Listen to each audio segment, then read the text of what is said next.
With a flourish, I tied the end of the towel to the stick with a textbook reef knot.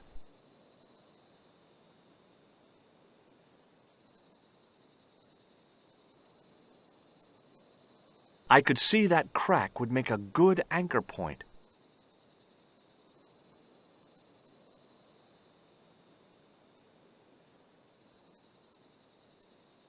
Well, that looked really safe, but I had no choice.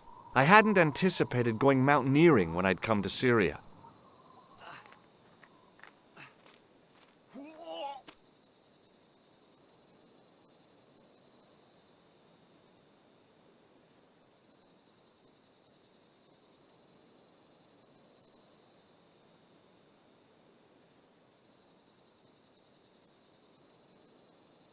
I didn't like the idea of putting my hand in there.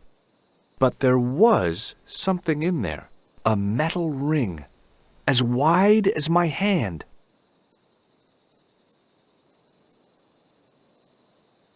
I took a firm hold of the ring and pulled. Whoa there!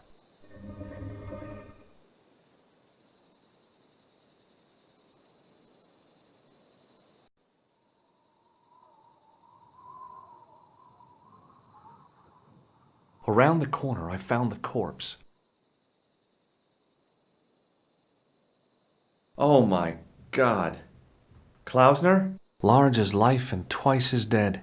I'd hardly had time to accept the fact when I heard the door mechanism start up again.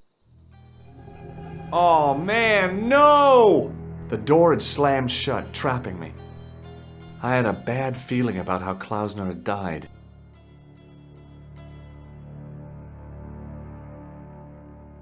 Okay, all right. Hey, what's this? I'd found some kind of lens, a very old lens made from a very hard glass. That settled it. The knight on the manuscript had been holding a lens the whole time, not a crystal ball.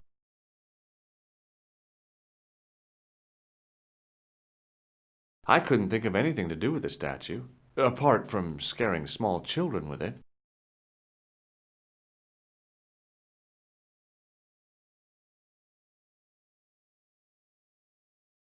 I couldn't take the inscription with me, and I didn't have a notebook or a camera to record it. All I could do was stare at it and try to memorize it.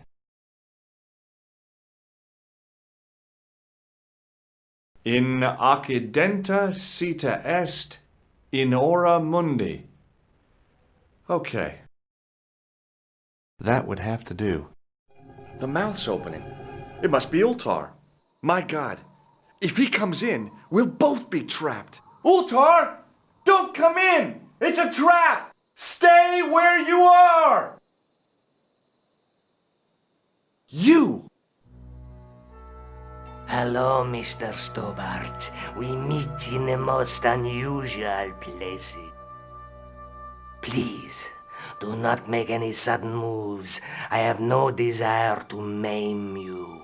Did you say maim? I did. Dead men tell no tales, as you say. And I want to hear everything that you have to tell me. And what if I don't want to talk? Then I shall, most regrettably, have to kill you. Rest assured, however, that I am an excellent shot you would not suffer.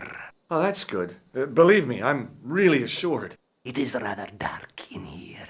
I think we should conduct our business outside. Why should I make myself an easier target? If I fire at you, Mr. Stobbart, I shall hit you even in here. But unfortunately, my marksmanship will suffer. It could be the difference between hitting you in the leg or the groin. Boy, it sure is hot in here. No sudden moves, Mr. Stobbart.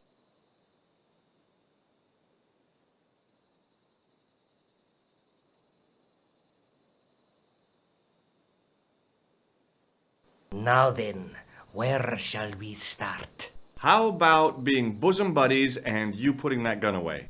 Klausner, do you know where he is?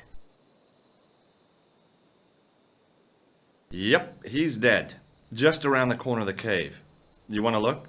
I'll take your word for it. How did he die? Starvation or dehydration by the look of it. He was caught in this trap you were shouting about. Yes, I suspected as much. The Templars were not ones to give away their secrets lightly. Was he carrying anything of importance? Yeah, he was carrying some sort of lens. I've got it with me. Give it to me. I don't think so. Don't be a fool, Mr. Stobbart. If I give it to you, what's to stop you killing me? What is to stop me killing you anyway? You might hit the lens. Not if I shoot you in the head. When I fall, the lens might get broken. Yes. You plead convincingly, Mr. Stobbart. Perhaps you will live to see another day. Perhaps. Was there anything else? Well, there was something in Latin up on the wall. What did it say? In accidenta cita est, in ora mundi. Ah, the words of Caesar. Yes, that makes sense. Well, I know that roughly it means to the west, to the edge of the world. But what the heck is that about? It tells me where the sword of Baphomet lies. Mr. Stobbart, I am sure that you are just what you appear to be. A gifted amateur. Thanks, I think. But I can no longer tolerate your interference. There is far more at stake than you realize. I cannot risk you inadvertently helping my enemies. So what are you going to do? I regret that we must end this here and now. What exactly do you mean? I am a professional. You will feel no pain. Oh, man. You're going to kill me? Your only choice now is whether you die like a man or like a dog. Okay, you're the boss. I'll take my medicine. You are an honorable man, Mr. Stobbart, a rare breed. I should like to shake your hand. Yeah. Well, what the heck? It was a long way down. Below, I could see Ultar's truck.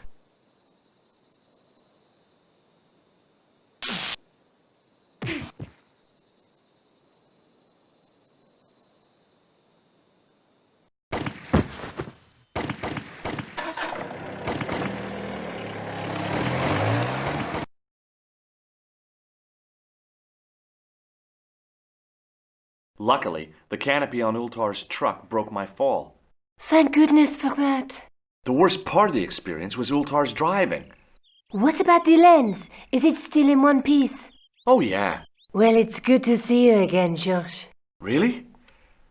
Well, I have to say, I'd have enjoyed Syria a lot more if you'd been there. I wouldn't have been much help. Anyway, you did just fine on your own.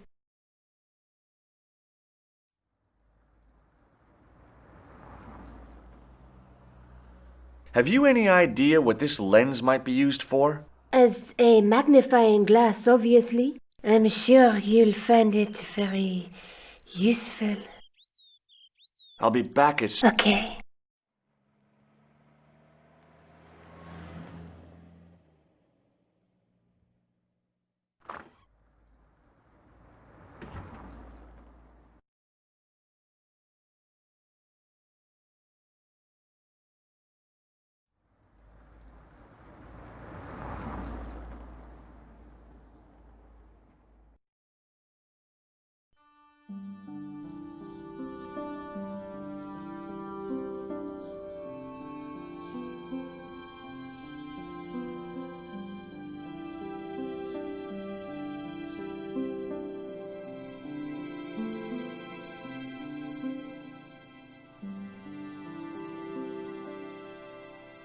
Hi, Andre.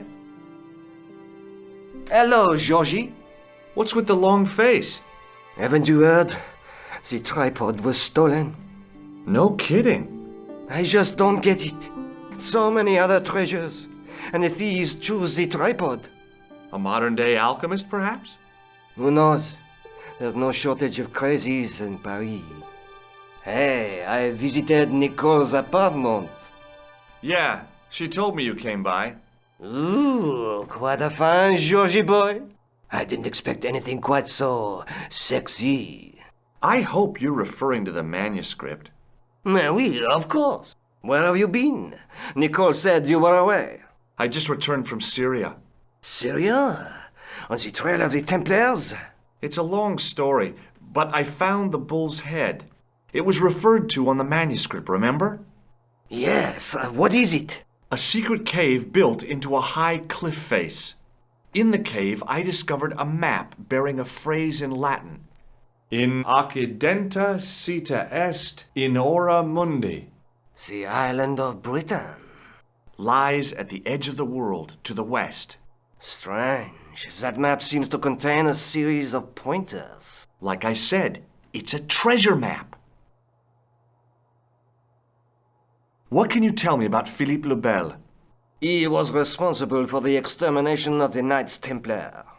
I know that, but why was Philip so hot to get rid of them? Mostly because he wanted to get his hands on their treasure. He had an enormous debt and a lifelong war with England to fund. The trouble was, the Templars were a highly respected holy order. If the Templars were so powerful, how did this Philippe dude wipe them out? By underhanded, dishonorable means, of course. The Pope was Clement V, a Frenchman. French, huh? Handy for Philippe.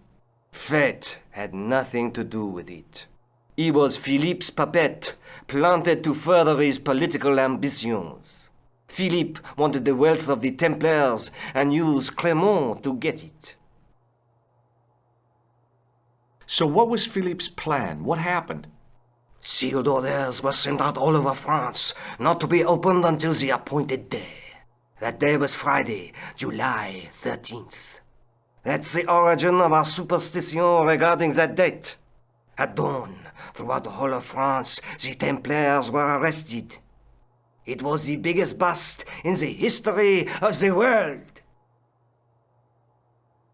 What happened to the Templars after their arrest?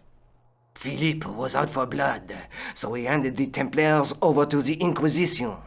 Not surprisingly, they confessed to a sensational and sordid list of blasphemies. Like what? Oh, the sort of things you read about in the gutter press. Devil worship, lewd sexual practices, spitting on the Holy Cross, that kind of thing. Well, that must have given their lawyers some headaches. Whether or not the accusations were true, this was not good publicity. Most of the charges were probably cooked up, but so were the Templars, literally. Hundreds of them were found guilty of heresy and flamed grilled at the stake. They died protesting their innocence. But surely Philippe had no proof of his charges against the Templars. A man will admit anything under torture. The Inquisition fabricated some nonsensical demon called Baphomet, and then suggested to their victims that this was what they worshipped. But they didn't have to agree. The records show a Templar coming to trial with both feet burnt off. Fragments of flesh and charred bone falling from the stumps. What would you not admit to stop such torment? So there was no truth at all in the Baphomet accusations? Not a shred. Almost every victim described the idol differently. No, Baphomet never existed outside the sick minds of the inquisitors. So Philippe stole the Templars' riches, huh? Oh no, they weren't stupid. The king's troops marched first on the temple in Paris, then to the Templar home port at La Rochelle. There was no trace of the treasure, and the fleet of the Knights Templar had set sail. What did you make of the manuscript? It dates from the time of the Crusades. We guessed that from the Templar seal. It's a story and pictures like a modern-day comic book. What story does the manuscript tell? I don't know. It was probably produced for the tourist market. Tourists? Oh, oui, pilgrims in their thousands on their way to Jerusalem. The tourist trade is nothing new, you know. It's been around for centuries. Ever since Joshua made a packet selling souvenir bricks from the walls of Jericho. Have you deciphered any of the images on the manuscript? There's very little I can be sure about. The slang of the bull could be a reference to Mithras. Who's he? A Persian god, almost as popular as Christ at one time. The only thing I can be sure of is the knight. He's Spanish. How can you tell that? The writing on the shield, the reference to Ave Maria. No self-respecting knight from Northern Europe would have borne a coat of arms like that. Can you identify the knight's coat of arms? I already did, Georgie. He's a member of the De Vasconcelos family from the Costa Calida. Were they famous? No, they're not mentioned after the 15th century. Oh. The spotlight of history moved on. They're probably long dead. Do you think the manuscript could be the map to the Templar treasure? Frankly, no. That's too far-fetched. The manuscript is interesting enough and a rare find, but that's all. Wouldn't it be terrific if it was a map, though? The treasure of the Knights Templar. A romantic notion, Georgie, but extremely improbable. Thanks for your help, Andre. You're welcome.